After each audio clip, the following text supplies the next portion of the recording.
कश्मीर में जो कुछ हुआ था उसके बाद 140 करोड़ हिंदुस्तानियों का खून खौल रहा था। हर कोई यह जान रहा था कि अब कुछ बड़ा होगा और अब भारत ने पाकिस्तान को असली चोट दी है। एक ऐसी चोट जिसमें ना टैंक चलाया गया, ना मिसाइल गिराई गई, ना 2016 जैसी सर्जिकल स्ट्राइक हुई और ना 2019 जैसी बालाकोट एयर स्ट्राइक। इस बार भारत ने वो युद्ध शुरू किया है जो खून तो नहीं बहाएगा, लेकिन प्यास की तड़फ से पाकिस्तान को झकझोर कर रख देगा। और नतीजा, पाकिस्तान में अब चूल्हे नहीं जलेंगे, पाकिस्तान में बच्चे प्यास से तड़पेंगे, नौकरियां खत्म हो जाएंगी, कारखाने बंद हो जाएंगे, अस्पताल ठप हो जाएंगे, कराची लाहौर जैसे शहर अंधेरे में डूब जाएंगे, सब्जियों के दाम आसमान छुएंगे, खेत सूखेंगे, किसान भूख से तड़पेंगे, जनता सड़कों पर होगी। मौत गोली से नहीं, प्यास से आएगी। भारत ने पाकिस्तान से उस युद्ध की शुरुआत की है जहां खून तो नहीं बहेगा, लेकिन प्यास की तड़प से पाकिस्तान सूख कर मर जाएगा, क्योंकि इस बार वार वाटर स्ट्राइक से है। इंडिया वर्सेस पाकिस्तान में वॉर जो है वो वाटर स्ट्राइक की है। इंसाफ की धार में भारत का पहला प्रहार, वो प्रहार जो इतिहास में प्यास से लिखा जाएगा, वो प्रहार जो पाकिस्तान की रीढ़ पर ऐसा वार है जिसकी गूंज सदियों तक सुनाई पड़ती। पहलगाम में दरअसल जब पाकिस्तान समर्थित आतंकवादियों द्वारा हिंदुओं का नरसंहार हुआ तो यह भारत के सब्र का आखिरी बिंदु था। और इसके बाद भारत ने वो फैसला लिया, वो समझौता तोड़ दिया जिसे मानवता के लिए उसने तब भी निभाया जब 1965-1971 में भारत पाकिस्तान के बीच में युद्ध हुआ, जब 1993 में पाकिस्तान ने मुंबई में हमला करवाया, जब 2001 में पाकिस्तान ने संसद में हमला करवाया, 2008 में 26/11 का नरसंहार हुआ, 2016 में उरी और 2019 में पुलवामा में हमारे जवानों पर पाकिस्तान ने हमला करवाया। उसके बावजूद भी भारत ने जिस समझौते को निभाए रखा था, इस बार भारत ने अपने सब्र के बांध को तोड़ दिया और बांध को अब रोकने का फैसला किया जो पाकिस्तान को बूंद बूंद पानी के लिए तरसा देगा, पाकिस्तान को अंधेरे में डाल देगा, पाकिस्तान की बर्बादी की तरफ सबसे बड़ा निर्णायक कदम उठा देगा। भारत ने 5 निर्णायक कदमों के जरिए पाकिस्तान को कूटनीतिक, आर्थिक और रणनीतिक मोर्चों पर घेर लिया है। 5 फैसले लिए, पंच मारा है। पहला, अटारी बॉर्डर बंद कर दिया है, जिसका मतलब है कि द्विपक्षीय व्यापार, यानी अब भारत से पाकिस्तान में कोई व्यापार नहीं, आवागमन बंद। वो जो बॉर्डर पर हिंदुस्तान पाकिस्तान करते थे वो सब खत्म। दूसरा, सिंधु जल समझौता, जिसे पाकिस्तान की जीवन रेखा कहा जाता है, उस पर प्रहार। तीसरा, भारत में पाकिस्तानी उच्चायोग को बंद कर दिया, कहा सामान पैक करो, यहां से निकलो। भारत दुनिया के सामने पाकिस्तान को दिखाना चाहता है कि यह आतंकवाद समर्थित देश है, वो देश जो आतंकवाद को भारत में प्रायोजित करवाता है, और अब भारत पाकिस्तान से कोई रिश्ता नहीं रखेगा। पाकिस्तान हाई कमीशन को भारत से निकलने का आदेश जारी कर दिया गया है, कोई कूटनीतिक रिश्ता नहीं होगा। और यह बहुत बड़ा फैसला है दुनिया के लिए मैसेज देने के लिए कि पाकिस्तान आतंकवादियों को सपोर्ट करता है। पाकिस्तान के अधिकारियों को 7 दिन में दिल्ली से वापस जाना पड़ेगा। पाकिस्तान के जो नागरिक हैं उन पर भी प्रतिबंध लगा दिया गया है। 48 घंटों में उन्हें भारत छोड़ने का आदेश दिया गया है। जितने वीजा थे सब कैंसिल, अब कोई पाकिस्तानी हिंदुस्तान में नहीं आएगा। लेकिन इन सब के बीच सबसे घातक रहा सिंधु जल समझौते का रद्द होना, जिसे वाटर स्ट्राइक कहा जाता है। और यह भारत और पाकिस्तान के बीच में पहले जल युद्ध की शुरुआत है। इससे पहले कि बताएं कि पाकिस्तान बर्बाद कैसे होगा, आपको समझा देते हैं कि सिंधु जल समझौता है क्या।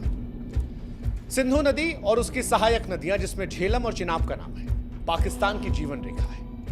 ये नदियां 4 देशों से होकर गुजरती हैं और 21 करोड़ से अधिक लोगों की जल आवश्यकताओं को पूरा करती हैं। 1947 से ही इसका विवाद शुरू हुआ था, लेकिन भारत ने तब दिल बड़ा किया और पंडित नेहरू ने साल 1960 में सिंधु जल समझौता किया। वो समझौता जो पाकिस्तान के लिए बेहद फायदेमंद रहा। पाकिस्तान को सिंधु, झेलम और चिनाब नदी का 80% पानी दिया गया। भारत को रावी, व्यास, सतलज का पानी मिला जो टोटल पानी का 20% था। अब यह समझौता पाकिस्तान के लिए लाइफलाइन है। भारत ने, जैसा हमने कहा कि जब तमाम बार तनाव हुए तब भी इस समझौते को ब्रेक नहीं किया, क्योंकि यह समझौता पाकिस्तान को बर्बाद करने के लिए काम था। और अब जब भारत ने यह कदम उठाया है तो पाकिस्तान पर इसके विनाशकारी प्रभाव पड़ेंगे। कैसे, वो हम समझाते हैं। दरअसल पाकिस्तान की 80% सिंचाई सिंधु और इसकी सहायक नदियों पर निर्भर है। पाकिस्तान में खेती करने के लिए जो 93% पानी का उपयोग होता है वो यहीं से होता है, और बिना पानी के पाकिस्तान के जितने खेत हैं वो सब बंजर हो जाएंगे, फसलें नष्ट हो जाएंगी, किसान बर्बाद हो जाएंगे, हताशा नजर आएगी। ये पहली कहानी है। असर क्या होगा? असर यह भी होगा कि खेत खलिहानों के साथ साथ पाकिस्तान के जो बड़े शहर हैं, कराची, लाहौर, मुल्तान, इन शहरों में जल आपूर्ति इन्हीं नदियों पर निर्भर है। अब पानी की कमी होगी तो लोग एक एक गिलास साफ पानी के लिए तरसेंगे। पाकिस्तान में माएं अपने बच्चों के लिए पानी की तलाश में भटकेंगी। अस्पतालों में मरीजों का इलाज प्रभावित होगा। तीसरा, पाकिस्तान अंधेरे में डूब जाएगा। सिंधु बेसिन पर बने हाइड्रो पावर प्रोजेक्ट पाकिस्तान की बिजली का प्रमुख स्रोत है। पानी की कमी से बिजली का उत्पादन ठप हो जाएगा। पाकिस्तान के बड़े शहर कराची, मुल्तान, लाहौर, ये सब शहर अंधेरे में डूब जाएंगे, कारखाने बंद हो जाएंगे। और अब क्योंकि गर्मी आने वाली है, ऐसे में ये गर्मी असहनीय हो जाएगी, बर्दाश्त के बाहर हो जाएगी। पाकिस्तान वैसे भी बिजली संकट का बहुत सामना करता है। बीते साल भी आए दिन पाकिस्तान में ब्लैकआउट हुआ था। इस साल गर्मी पाकिस्तान को बहुत महंगी पड़ी। खेत खलिहानों में क्योंकि पानी आएगा नहीं, तो पाकिस्तान में फसलों की कमी के चलते अनाज और सब्जियों की कीमतें जो है वो आसमान को छू जाएंगी। पाकिस्तान वैसे भी भुखमरी कगार पर है, लेकिन अब गरीब परिवारों की थालियां खाली रहेंगी, भुखमरी का खतरा मंडराएगा। अब क्योंकि कृषि और बिजली क्षेत्र ठप रहेगा तो पाकिस्तान की अर्थव्यवस्था चरमरा जाएगी, निवेशक भाग जाएंगे, बाजारों में अस्थिरता रहेगी। इसके साथ ही पाकिस्तान में जनसंख्या विस्थापन होगा, क्योंकि जहां जहां ये समस्याएं बढ़ेंगी वहां से आबादी कहीं और जाएगी, और जहां पर जाएगी वहां का सारा सिस्टम डैमेज हो जाएगा। पाकिस्तान की जनता सरकार के खिलाफ विरोध को लेकर सड़कों पर भी आ सकती है। सरकार के खिलाफ पाकिस्तान में नाराजगी बढ़ सकती है, और पाकिस्तान में सरकार को तमाम तरह की परेशानियों का सामना करना पड़ सकता है। पाकिस्तान में बेरोजगारी पहले से कहीं ज्यादा बढ़ सकती है, क्योंकि कृषि और बिजली क्षेत्र से ठप हुआ सब कुछ तो अर्थव्यवस्था चरमराएगी। पाकिस्तान वैसे ही निवेशकों की कमी से परेशान है, और इसके बाद निवेशक भाग जाएंगे, कंपनियां बंद हो जाएंगी, बाजारों में अस्थिरता बढ़ेगी,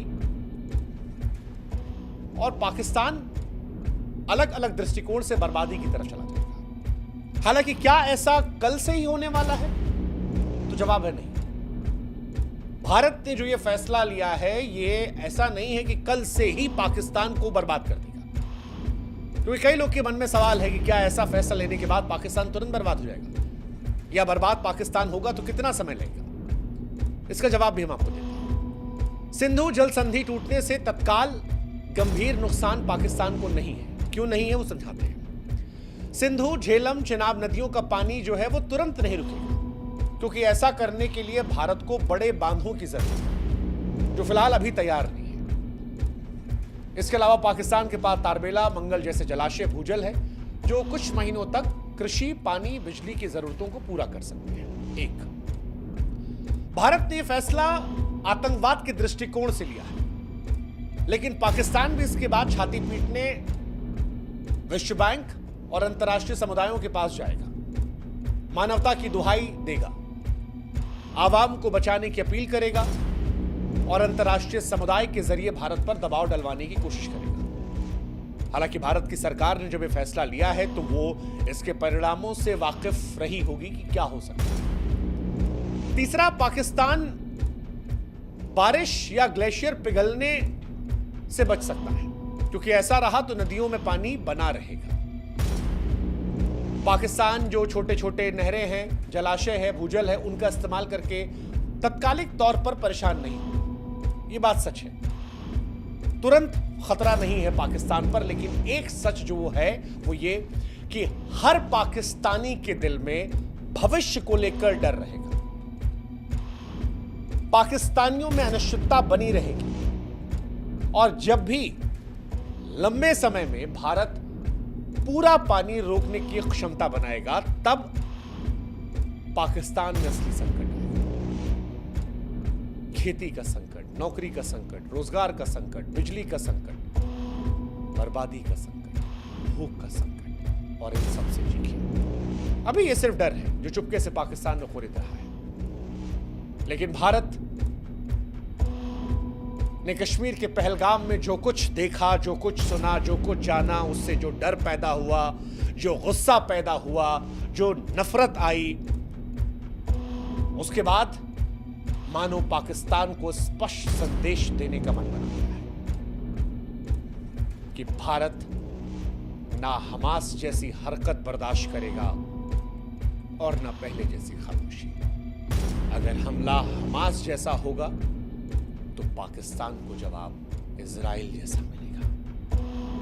और इसीलिए हम कह रहे हैं कि चाहे एयर स्ट्राइक हो या सर्जिकल स्ट्राइक, उससे कहीं ज्यादा भारी ये वाटर स्ट्राइक होगी, क्योंकि ये वाटर स्ट्राइक न केवल पाकिस्तान को झकझोरेगी बल्कि विश्व को भारत की दृढ़ता का संदेश देगी और भविष्य में सुनिश्चित करेगी कि पाकिस्तान ऐसी कोई हिमाकत करने के पहले 10,000 मर्तबा सोचे, अपनी आवाम को लेकर सोचे कि क्या वो अपनी आवाम को यूं मरने के लिए छोड़ देगा। इंसानियत के दृष्टिकोण से भारत के उठाए कदम शायद बहुत कठोर है, लेकिन वो जो एक मशहूर शेर है कि मुख्तसर सा गुरूर भी जरूरी है जिंदगी में जीने के लिए, ज्यादा झुककर मिलो तो दुनिया पीठ को पायदान समझ लेती है। पाकिस्तान ने भारत की इंसानियत का बड़ा गलत इस्तेमाल किया है और अब भारत के लिए यह बताना जरूरी है कि हो अगर जिंदा तो जिंदा नजर आना जरूरी है। यह संदेश है तमाम लोगों के लिए जो भारत की संवेदनशीलता का नाजायज फायदा उठाते हैं। उम्मीद करते हैं कि इस बार प्रहार इतना घातक होगा कि भविष्य में कोई भी देश हिमाकत करने के पहले 1000 मर्तबा सोचेगा। ये शायद उन लोगों को भी सच्ची श्रद्धांजलि होगी जो कश्मीर को जन्नत समझ के वहां पर लुत्फ उठाने गए थे। वो लोग जो अपने हनीमून पर गए थे, या वो जो कहीं नौकरी करने के बाद चंद पैसे बचाकर जिंदगी की थोड़ी खुशियां ढूंढने गए थे और उन्हें बेरहम मौत दे दी गई क्योंकि वो हिंदू थे। हिंदुस्तान गोली नहीं चलाएगा, युद्ध खून से नहीं लड़ेगा, लेकिन इस बार वॉर पानी का होगा, प्यास का होगा, और पाकिस्तान इस बार प्यास की तरफ से झकझोर जाएगा। इंसाफ की धार, ये भारत का पहला प्रहार है जो इतिहास में प्यास में लिखा जाएगा।